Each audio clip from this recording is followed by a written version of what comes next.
Welcome to the Football Outsiders live stream and podcast for Thursday, May 12th, 2022. I'm Aaron Schatz, Editor-in-Chief of Football Outsiders, joined today by my man Mike Tanier and NFL reporter Matt Lombardo. Would like to say hello to everybody watching us right now, whether it's Twitch or YouTube, Facebook or Twitter. Listening after the fact on the Football Outsiders Podcast Network. Remember, when you watch live at 1 p.m. Eastern on Thursdays, you get to ask us questions. So today's later subject is going to be the NFC East, and we're going to talk about whether the Eagles have passed the Cowboys. But before we get to the NFC East, let's talk about tonight's big schedule release, which we already knew that the NFL was going to do this thing where they have a big show where they release the schedule. New this year has been releasing like one game a day, like we're drug addicts that just need a little bit of sugar to get to our next heroin hit. Like, it's just unbelievable. Like how they are like doling out the games one by one. And I guess they're doing this because, I mean, in the past, there was like a whole Twitter account called NFL Schedule Leaks, which was just leaking games all day and was wrong about almost everything, but like was getting tons of attention. So the NFL was like, whoa, we'll jump on that. And now like they're announcing like a game a day. Did you see that site has been like trolling people all day? Have like they? Yeah, they have. It's like, if you've been following us, that's on you. And if you're a blue check mark, you should lose your check mark for following us and retweeting us. And it's like, okay, dude, come on. Yeah, my theory here on why we're getting a game that gets revealed on Good Morning America and a game that gets revealed on the Today Show and a game that gets reviewed during the NFL draft and a game that gets, dropped during the latest episode of This Is Us, whatever the case may be, is the NFL, I think, is trying to avoid some of these erroneous leaks, these misinformation peddlers. And they got, I think they're trying to get their piece of the pie. But Aaron, Mike, would love to get your take on this, because the NFL builds up this whole 8 p.m. schedule release show, right, across so many platforms and channels. Who watches this? I mean, we're all sitting on Twitter all day, and there's 3 or 4 legitimate reporters who are, reporting actual games. We're all going to know the schedule by like 2:30 p.m., right? Who's watching this 8 p.m. Schedule release every year? A lot of fans. I'll admit, I do this for a living, and I don't watch the schedule release show. No, I only do it when I'm ordered to by my bosses. But a lot of more fans are going to watch it than would watch a replay of the Chiefs-Bills playoff game for the 15th time on Thursday night. That's the case. And I know people, because I got Eagles fans who are going to be like, okay, we make our one road trip per year to another city, and we know what the city might be, but we only know we can get vacation time from November 1st to so they're watching for that. There will be chatter about this. I think it's goofy to a degree, but there's going to be conversation about this tonight. What do you guys think of some of the games already announced? First of all, what do you think of the Broncos and Rams playing Christmas Day being also simulcast on Nickelodeon? They're doing Christmas is on Sunday this year. And for the first time, well, I guess last year was really the first time when Christmas was on Monday, but this year, really, they're like breaking the seal on Christmas. Like they're doing 11 games on Saturday and 3 on Sunday. Telling the NBA. They're going right after the NBA. Yeah, going right after the NBA. And what I love about the Nickelodeon simulcast as a father to a 4-year-old girl is that this is kind of twofold. And it's perfect, because you get the slime game at 4 p.m. so she can have fun and, watch all the bright colors and the slime cannons and get exposed to football a little bit. And as a parent, the game's in Los Angeles, right? So it's like paradise, and you're going to see the photos of the palm trees. And of course, there's going to be, Santa Claus and a Speedo in the seats. And it's like, oh, look, Santa didn't want to go to the North Pole. He's already on his vacation. He's at the game. So I think that the NFL scheduling that game in that location, I think if you're going to play a game on Christmas Day, which there are a lot of other things I'd rather be doing than being zoned in on covering an NFL game. But if it's going to be on, that's the perfect way to do it, in my opinion. And 4 o'clock is a very good time, because usually grandma and grandpa, the presents are out, they've had the dinner, and now people are around the TV. So you might as well watch a little football. And then it's in LA anyway, so you can go right to Nakahoma Tower and watch Die Hard. Yeah, I think it's a really good idea to have Christmas Day, the Nickelodeon game. Like you said, by 4 o'clock, everyone's tired and looking to just sit the kids in front of the television. And here's a great way to introduce them to football by sitting them in front of the TV on Christmas Day. It's actually a really good idea. Right. Another change this year is Amazon Prime. Yeah. Being Thursday night. So are you guys Amazon Prime members? What do you guys think about this? How many views do you think that the NFL is going to get? I don't know how you measure Amazon Prime. Is it like TV ratings or like internet views? I'm not sure. Is it pages? I don't know. Well, as someone who has Amazon Prime and I'm also an Amazon shareholder, full disclosure here. Oh. Yeah, I think the metric is hours watched. I think that's going to be, because I think that's how like Netflix and Disney Plus, rate the success of their shows or movies. It's by hours watched, on that program. And I think it's actually going to do pretty well. Obviously, from an Amazon perspective, this is a great way to get people to sign up for Prime, right? Because if you want to watch football, and everybody knows, if we're going to watch the schedule release on May 12th, we're going to be wanting to watch the game on September 12th, right? Because that's what we are. This is America, right? So I think that from an Amazon perspective, it's great because it drives subscriber growth and it's another little piece to their portfolio. And for the NFL, listen, I think this is the wave of the future, whether it's eventually putting more games on ESPN Plus exclusively or selling a package to Apple TV Plus. Yeah. The money is there from the big tech companies, the Apples, the Amazons, the Disneys. And I think that there's such a better way to package what's already a great product via streaming. And for the streaming companies, they get to use it as a vehicle to drive subscriptions and promote their other products. So I think this is going to work out really, really well. Spoken like a true shareholder there, Matt. And you do what I can. Your local bar has to get this. Now, your local bar, my local bar still has the satellite hookup and everything. I don't know how Amazon interacts with that, but my local bar on Thursday night has got to have that game. So right off the bat, I think you have a lot of subscribers coming in saying, well, this is part of our business model as a sports tavern. Todd points out he's not an Amazon Prime member, and I'm assuming he's not an Amazon Prime stakeholder either, but he's talking about good matchups. I saw today that the Bears are going to be playing the Commanders. Bears-Commanders. That's the hardcore. That's the Amazon Prime, baby. October 14th on Amazon Prime. Bears versus Commanders. Carson Wentz versus Justin Fields will have been benched in favor of Trevor Siemian by then. Well, Sam Howell. Yeah, Sam Howell versus Trevor Siemian. I think the next step here is going to be Sunday Ticket going to streaming. You would think.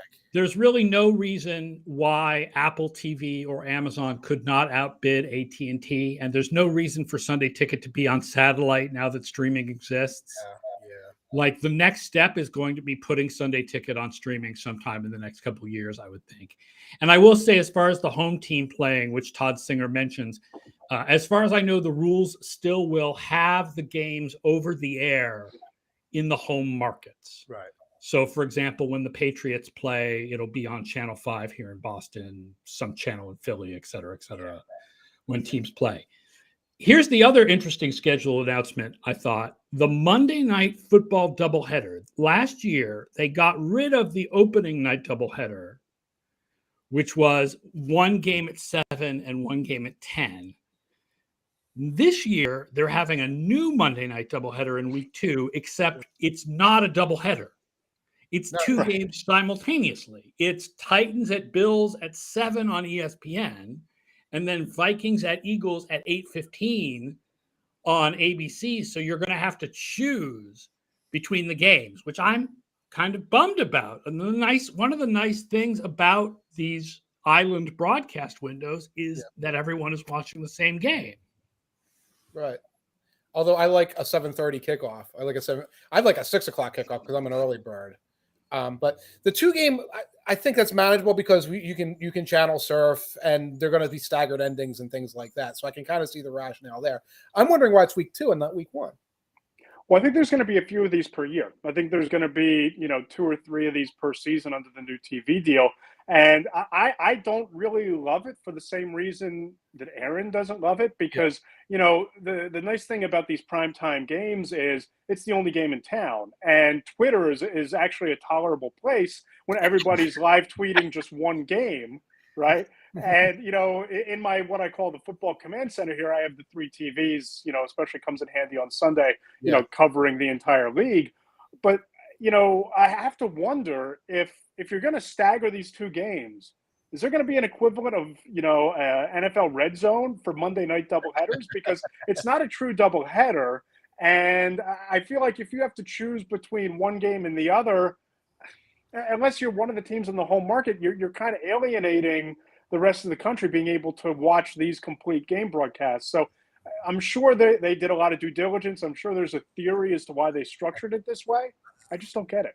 I'll bet you that after the second quarter of the late game, the 10:30 Eastern time start of Chargers, Raiders, or whatever the late game was, that the ratings went. Oh, that I'm sure is true, and that's why they got rid of the hey, let's give the Pacific time zone people a game at normal times doubleheader. They got rid of that. Yeah. So that must be it. Part of it anyway. Who do you guys think is most likely the opening night opponent for the Rams? It has not been announced yet. Here are my candidates: 49ers, Cardinals, Cowboys, Bills, and Raiders. Who do you think is the most likely one? I think it might have been announced a few minutes ago. It might be the Bills. Oh, was it already announced? I was going to say the Bill. I think the Bills are the best. Exactly. Yeah, I wrote about this a month ago, and I said the Bills would be the dream matchup for a lot of reasons, right? Because it was the Super Bowl matchup that a lot of people had going into last year's playoffs. You get, Josh Allen and maybe the best roster in football against the defending champs, maybe a Super Bowl preview. And, it might be the best game on the schedule for the entire year. If you want to go AFC versus NFC, it made too much sense for that not to be the opener. Yeah, it's not official. That's one of the leaks, but it's a leak from a credible source. And for all the reasons you said, it seems logical. And that's another thing. It's a Wednesday night game. Isn't that right? Not a Thursday nighter? Is it not a Thursday nighter this year? Because usually they only switch it to Wednesday because of political stuff. They're pre-Omicroning. No, I might have that wrong, but I thought it was I think it's still going to be Thursday night like usual. Okay. So, of course, the reason why the schedule thing is so weird in part is because we already know who's going to play who. So things like who has to travel the most and who has the hardest opponents is already decided. So we can show you schedule strength. So I have some graphics with the hardest and easiest projected schedules based on the latest and greatest Football Outsiders DVOA projections for this year. Nice. That everything is in them except for Jerry Hughes signing in Houston. Everything other than that is in them. So we have that's going to move the needle pretty hard. That's going to move the needle a lot for the Houston defense. Well, it is actually, because that was a big weakness of them. Okay. Hardest projected schedules for the upcoming season is a tie. This is the average DVOA of their opponents. And I will say, by the way, this year's DVOA projections are even more crowded around average than usual. So, everybody is going to end up really crowded around average in our projections. Steelers and Bengals with the hardest projected schedules in the league. It assumes that Deshaun Watson plays the entire season. Obviously, once the actual schedule comes out tonight and we know where Cleveland's games are, then if Deshaun Watson gets suspended, that will change the schedule strength for some teams. But Baltimore is going to be a lot better. Cleveland's going to be a lot better.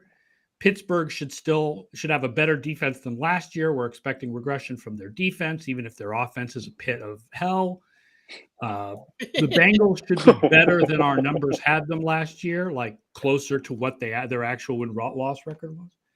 So these are the hardest projected schedules in the league. The Steelers and Bengals, the Dolphins and Jets, and then the Arizona Cardinals. Right. The Steelers, by the way, on the road, they will get the Bills on the road. They also get the Eagles, Dolphins, Colts on the road, plus the Panthers and Falcons. So you can see the tough road schedule there. At home, they get the Patriots in Pittsburgh. That's tough. And they get the Buccaneers in Pittsburgh. And the Raiders will be very tough in Pittsburgh. So you can kind of see, in addition to the fact that it's going to be, a real black and blue battle in the division. Kind of see where that's coming from. Buccaneers games, Bills games on the road. If that Bills game on the road is in December or January, forget about it. The other tough schedules are basically it's the rest of the AFC East, Cleveland, and Kansas City. I'm going to throw a couple. Go ahead. I was going to say, when I did the way too early projections, the Rams had the hardest schedule in the league and the Ravens had the easiest. Yes. And now they both have average schedules because of quarterbacks moving around. Right. Like the Ravens play Cleveland twice, Tampa Bay, and the Broncos, all of which got way better than they were in February. That's right. The way too early projections came during the Brady retirement moment. Yes. Remember the Brady retirement? That was good time. The Brady retirement moment seems to sum it up pretty well. Yes. More like the couple seconds. What a weekend. Man. Aaron, I'm curious. You look at these teams at the top with the hardest projected schedules, and you start to think about the flip side of that coin.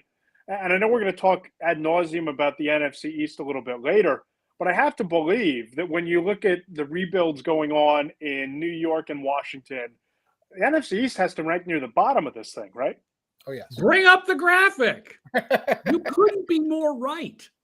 You literally could possibly not be more right. The 3 easiest projected schedules in the league belong to the NFC East.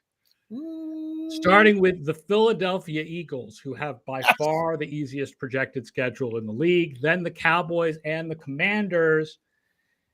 Then the Jaguars and the Texans. The entire bottom 10 of like the easiest schedules is basically those two divisions, in part because I believe they play each other this year. Mm-hmm. So the NFC East and the AFC South plus the Lions and 49ers are the 10 easiest schedules. Now the Eagles at home get the Packers, obviously tough. Vikings, they will be tough this year. Preview, they have a good projection coming from DVOA.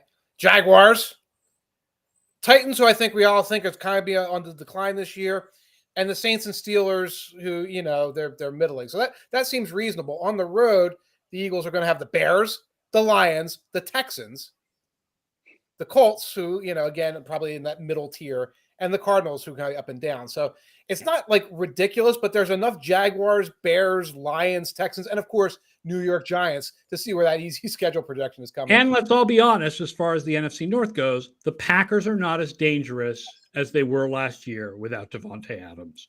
That's true. And the Bears defense might be better, but Chicago did nothing to help Justin Fields, who they gave up all that draft capital and who showed a decent amount of promise at times during last year. The Bears, to me, just seem like a rudderless ship with a captain who could be pretty good in Justin Fields. So I can understand how playing teams like the Bears might help bump your strength of schedule up into the easy category just a little bit more. Yeah, the AFC South also really, first of all, they play each other. And second of all, the NFC East plays them. I mean, just to give a preview of our projections, we'll talk a little bit about the Cowboys and the Eagles in a second. The Cowboys and the Eagles are projected to be good. Yes. The other two teams in the NFC East and all 4 teams in the AFC South are projected with a mean projection under 500. Like the AFC South is very clearly projected to be the worst division in the league. By the way, the Eagles over-under right now, DraftKings is 8.5. Yeah, that is way too low. Yeah. I like the over. I like the over. I'm not going to give the DVOA projection because it might not be done cooking yet. That Jerry Hughes signing might affect it, but it's minus 150. But right now, Eagles fans, Eagles Nation, neighbors, friends, I'm going to play that over right now at 8.5, and I'm going to advise you do it too. Yeah. So what's the Cowboys over under? Give me 1 second because I just went away from the screen because I literally am. Oh no, it's asking me to do double. So I'll place that bet later because it wants me to go to my phone. So Cowboys, you're placing the bet right now, like right now. I was literally. Well, I'm not anymore because it wants to verify. It asks you to do double verification. It's asking for double verification, and we don't have all day, and we already had a Discord moment earlier. Let's see here. Team futures. Regular season wins. Cowboys over under is way up at, because I checked that before up at 10.5. That is, so here we are. So let's talk about the NFC East, because we were going to talk about have the Eagles pass the Cowboys. And the answer from Vegas is hell no. Vegas clearly believes that the Eagles have not passed the Cowboys at all. Right. I think it is way closer than those Vegas, I understand Vegas futures are nobody beats Vegas, and they know a lot, and Vegas futures end up being very predictive. But wow, does that seem off to me when you look at what the Eagles have done this offseason, and then you look at who the Cowboys have lost compared to the not that much that they've gained. Right. I feel like the Eagles have very clearly caught up to the Cowboys. Not that they'll beat them necessarily, but that they've caught up, that it's a 50-50 proposition. No, I agree. And in a vacuum, I kind of like that 10.5 number for the Cowboys, because I still think that defense is going to get better. I still think during the regular season, Dak Prescott is good enough to steal them a couple of games that maybe they have no business winning, and they won't win in the postseason because they don't win in the postseason. But from an Eagles perspective, guys, I think this might be the most impressive offseason of the Howie Roseman era, not just bringing in A.J. Brown in the trade, but some of the picks they made in the NFL draft, not just to fortify depth this year, but really adding the kind of playmakers who can make a real impact next year and beyond. But they were big players in free agency too. I think they filled a lot of key needs. And, I think the Cowboys number is about right, but I would slot the Eagles over under right around 10 or 11 as well. And I think that if you're looking at the division and how this race is going to unfold, of course it's going to come down to Jalen Hurts taking that next step.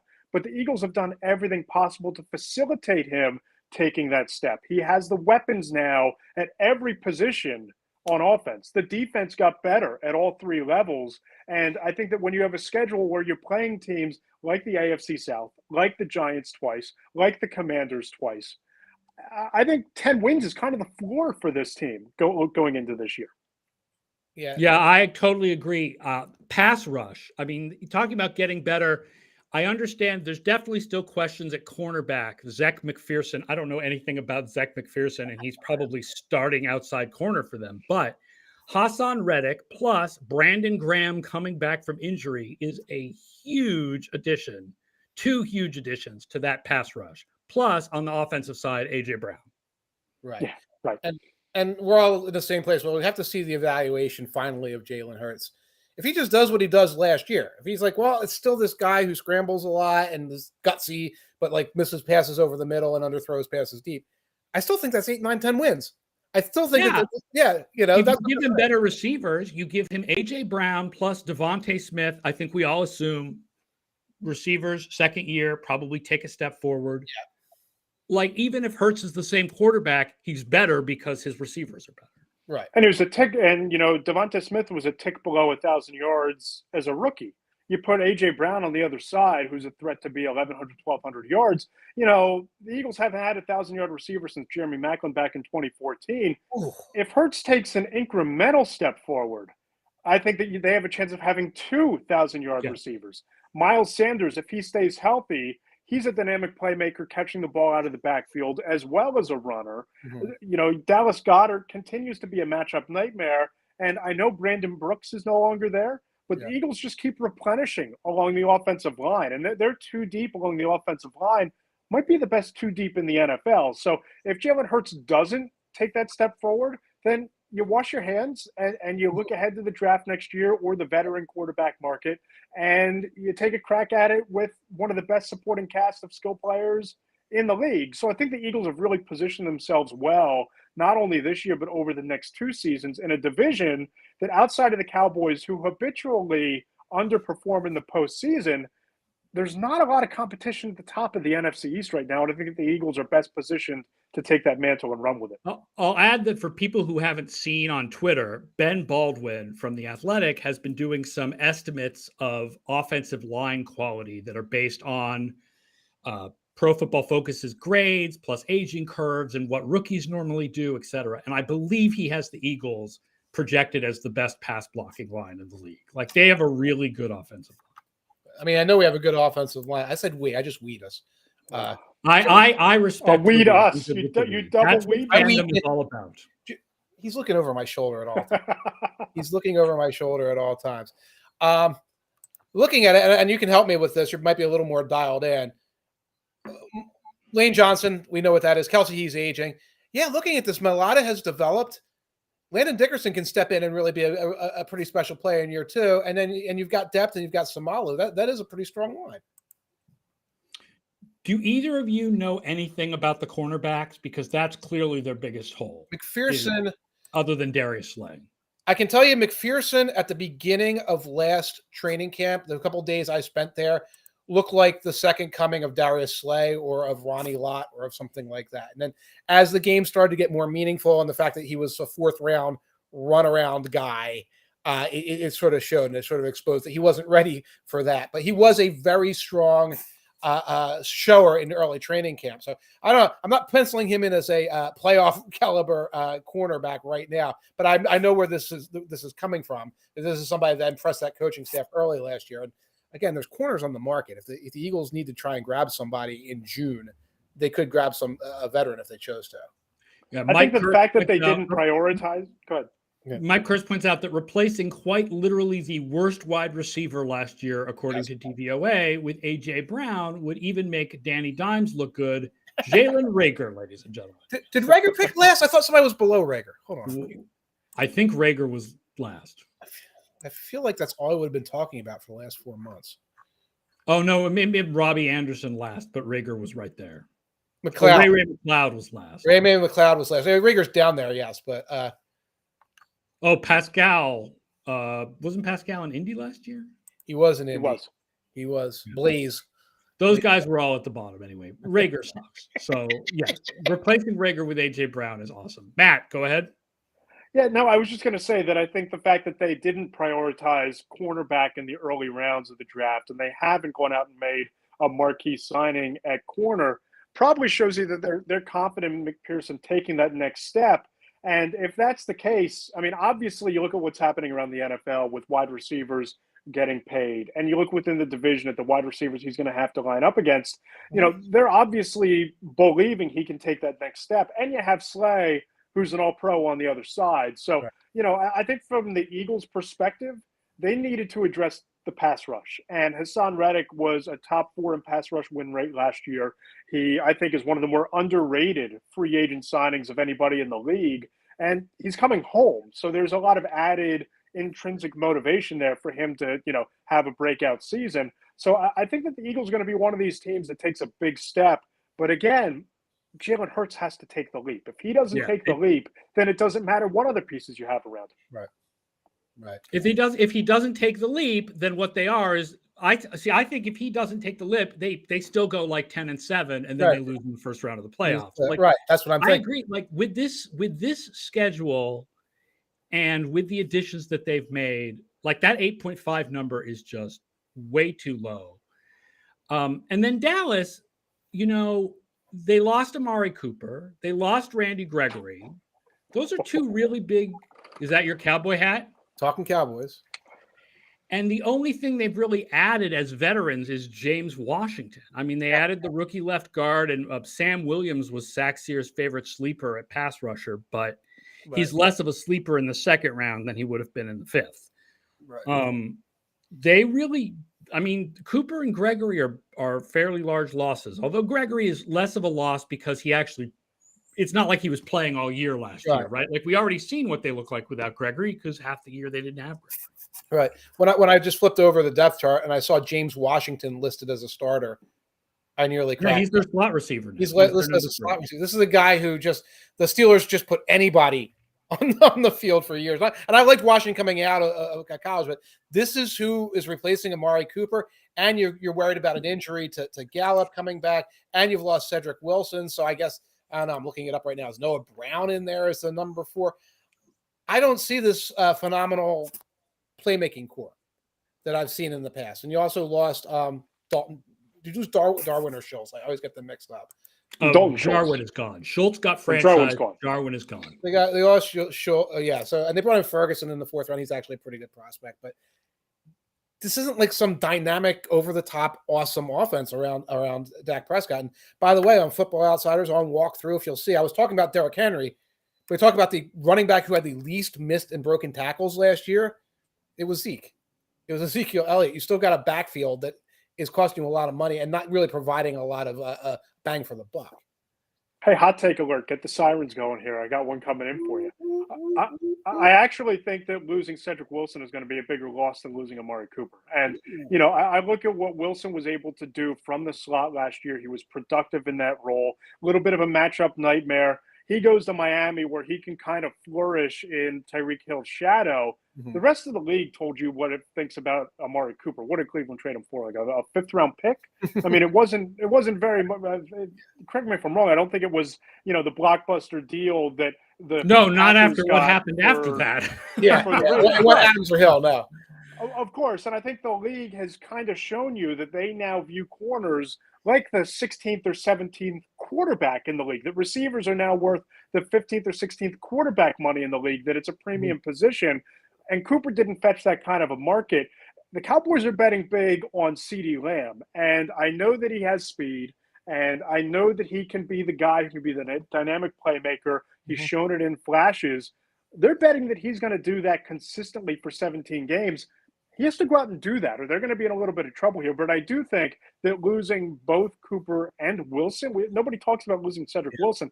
I think losing that production, because he was one of the favorite targets at times of Dak Prescott, you take away that security blanket, I just don't know if that's going to work for a team that hasn't been able to punch through that ceiling, especially in the playoffs when things get a little bit tighter from a defense perspective. I'll also point out for their defense, one of the big things in our projection system is the idea that turnovers on defense tend to regress stronger than other things. Yeah. Dallas was at the top of the league, ending 17.5% of drives with takeaways. Right. Philadelphia was near the bottom of the league, ending 9.2% of drives with takeaways. So that number is likely to be lower for Dallas and higher for Philadelphia this year. So Trayvon Diggs isn't going to intercept like 20 passes? I doubt severely that Trayvon Diggs is going to have 11 interceptions again. It's so fun because before last season, I was on Good Morning Football, and they asked me what did I think was the record that was least likely to be broken, even with the extra game in the season. And I said interceptions. Right. And then Trayvon Diggs went out and almost broke the season. But he's not going to have a year like that. Now, Slay might drop a couple interceptions. I mean, that's usually on par for the Eagles. But, yeah, that's another thing about the Cowboys. It's like part of what they had last year was built on that defense suddenly becoming this turnover machine based not necessarily on personnel that would suggest they had made that kind of leap. And I still think the Cowboys are going to be an easy team, a good team with an easy schedule. Right. But I agree with you. I don't think, they were number one in DVOA last year. I don't think they're going to be number one this year. The defense is probably not going to be as good. Like you said, the offense, switching out Cooper and Wilson for James Washington does not seem like a step forward. I feel like these two teams are much closer than Vegas seems to think they are. By the way, other two teams are terrible, by the way. I got shout out to Jared Bailey, who might be watching. I got stands all over my Twitter feed talking about the Commanders. And not just like goofy Commanders fans, but like people say, well, don't sleep on this team. Look at this, look at that. And I do look at that very easy schedule. And I ignore who's a quarterback right now because we don't have to get into that. And could they be a wild card team? Are the Commanders like possibly? The defense should be better. Their defense should be somewhere between what it was 2 years ago and what it was last year. The offense. I love the front seven. I actually think the Commanders could be a sleeper team because you look at the NFC and I think that it's really wide open. Once you take the Packers, the Rams, and the Buccaneers and you put them on a shelf, you still have four playoff spots there that are kind of up for grabs. And the Commanders, I think their defense is what it needs to be. And, for all the criticism that Carson Wentz deserves and has earned through his career, I think he's still a significant upgrade over what they had a year ago.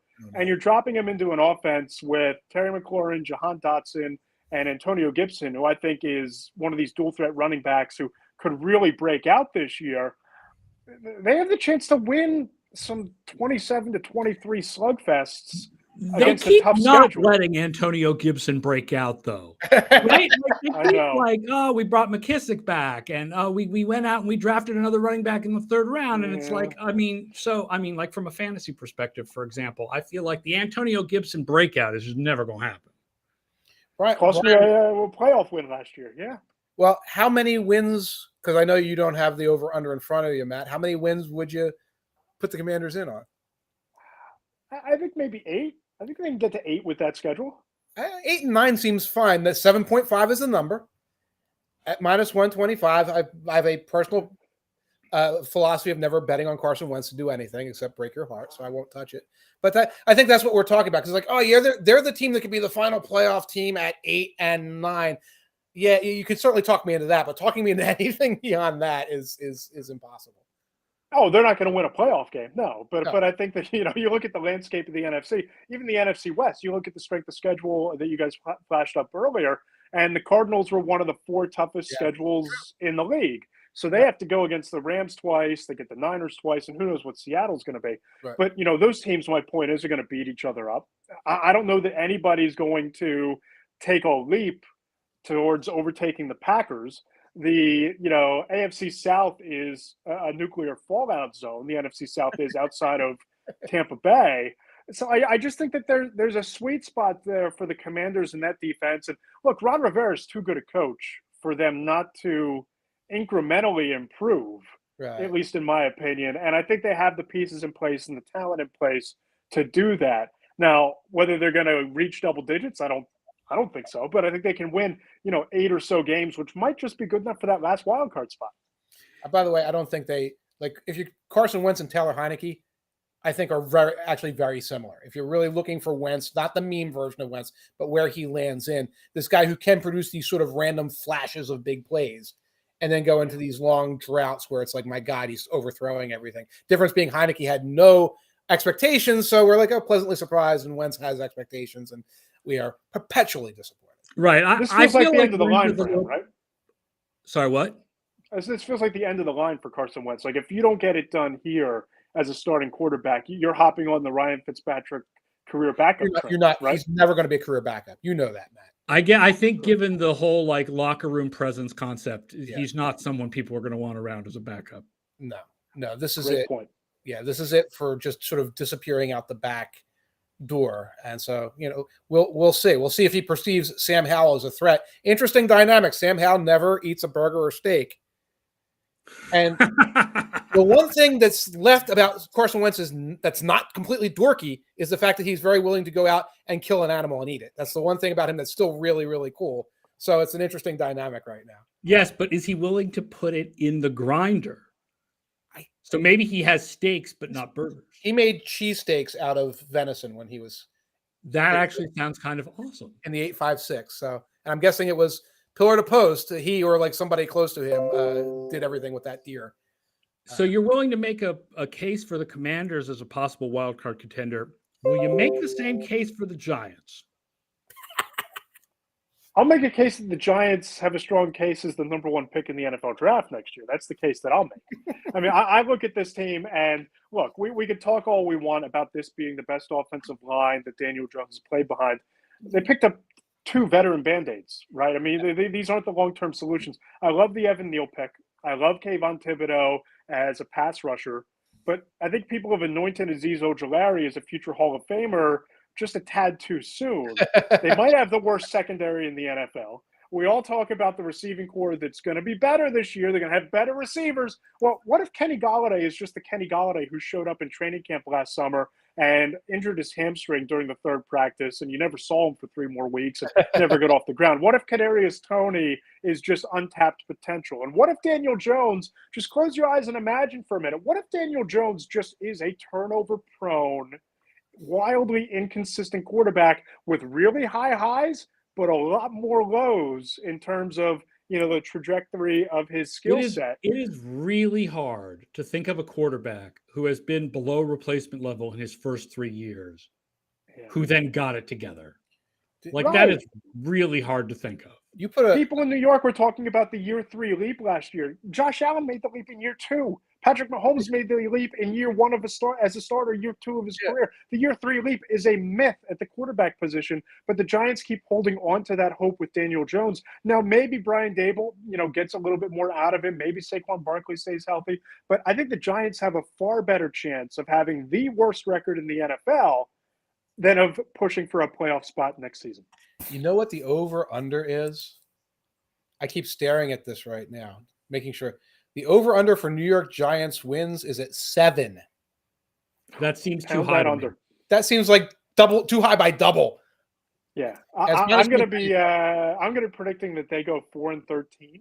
That's my unofficial official Giants pick as we go do the win-loss game as the schedule gets released.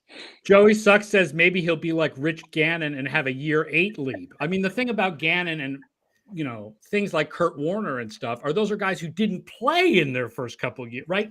Jones played and sucked. Right. Like, I can't think of anybody who played and sucked for 3 years. Didn't you tweeted about it a couple of weeks ago? I know you don't have it in front of you. Yeah, there's like nobody else. Like there are guys who played and sucked for 2 years and then got their act together, like Aikman. It's like, but guys who played and sucked for 3, I mean, the closest, I guess, is Alex Smith because he had a really bad year, then a year where he didn't play. Right. Then another really bad year. And then in 2008, he sort of started to turn it around. Right. But it is really unlikely. And they also have the worst projected defense by our numbers. But Ojulari, you just said if people are thinking that Ojulari is a future Hall of Famer, I am not listening to enough New York sports radio because Are you, Matt? Spend some time on Giants Twitter. I know.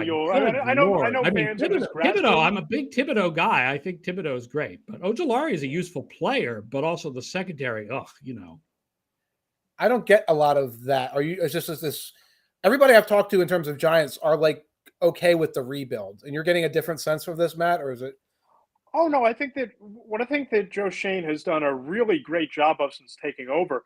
Is they've kind of crammed all of the pain that should have been crammed into 2018, but was, ill-advisedly, wrapped as a bandage for the last 4 years. Yes. They've kind of taken all of the salary cap pain, all of the draft capital pain, and they've kind of wedged it all into this offseason. They weren't big spenders, which was what they needed to do coming off of that season because of the cap mess that Dave Gettleman left behind. They moved on from James Bradbury, creating cap space next year rather than extending him and pushing money into future years. I hesitate to use the term tanking because I don't think that's what they're doing. But they're putting all of the minimal money that they're spending into this offseason so that next year and in 2024, they can kind of be big spenders and maybe some of these highly drafted players are starting to reach their prime and they can build around them. So I think that fans are really buying into that intelligent, forward-thinking approach after they had a GM who sat up there and, mocked the keyboard and the analytics folks for taking a running back. So I think that the fans have really come around to Shane's approach and they've given him a little bit of latitude here. I don't want anybody to mistake my dismissal of this year's Giants for a dismissal of their front office. I am a big believer in their new front office and coaching staff. Just like you said, this is a rebuilding year. Right. It seems like it makes sense, right? Yeah, take care of your pain, draft 2 first-round picks, put enough guys around Daniel Jones that you do get a look, get one more look out the door, or take one more roll of the dice. Don't do a Justin Fields and be like, you know what, we got our guy in here. Do something. Yeah, and they have 2 top 10 offensive tackles now, and who knows what Evan Neal is at this level, but it looks like Andrew Thomas is an upper echelon offensive tackle on the left tackle side. They need to rebuild the cornerback position, but they have some young safeties. I really like Xavier McKinney. I think that he continued to really blossom down the stretch of his second season. I think there's more there. What they do up front, who knows there in the front 7? But again, it's a long-term rebuild. It's the type of rebuild that should have happened in 2018 rather than dragging Eli Manning back out onto the field for another ill-advised run at trying to make the postseason. So I think the Giants are finally headed in the right direction.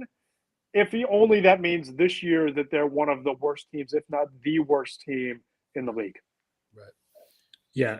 Joey Sucks says they didn't just spend the 2 on a running back. They spent it on someone who looked washed in his 4th year. Well, Saquon Barkley has had a lot of injuries. Yeah. Yeah. And that's one of the reasons you don't draft a running back second overall. And it looks like the chat says 71% of the chat feels that the Eagles will have a better record. Cowboys will have a better record than the Eagles. They just wanted to see the hat again. And whether or not that's the case, 8.5 for the Eagles is a lot Just better. feels too low. Just feels too low. Yes. And all right, if you're watching, please like this video. Please subscribe to our channel on YouTube or Twitch, and make sure you're here every Thursday at 1 p.m. all off season long, where we'll be doing shows talking about various divisions, various remaining free agents, all the NFL stories. Thank you, Matt, for joining us. Much appreciated. Mike, thank you as always. Big schedule release tonight. I hope everybody enjoys planning their road trip to Vegas. Yeah, that's what everyone's doing, hoping that the road trip to Vegas lines up with the time they can take off from work. I did it last year. So, I mean, I went to Vegas in the middle of the season. I mean, I didn't follow my team. I went to see the Kansas City Chiefs, but still. Nice. That does it for our show. And recommendation I will give to you, Matt, is apparently they do hot dogs based on whoever the visiting team is. Ooh. So there were like barbecue sauce hot dogs There you against go. Kansas City. It was kind of cool. I guess cheesesteak hot dogs. I was gonna say cheese whiz. You know, you get the Cheese whiz whiz whiz. on the hot dogs against Philadelphia. Yeah. Put whiz on the hot dog. You're basically a 7-Eleven hot dog. It's delicious. All right, that does it for the show. Splash Play tomorrow, 2:30, talking more fantasy. We'll be back next Thursday, 1 p.m. We'll see you then. Thanks for listening and watching, everybody.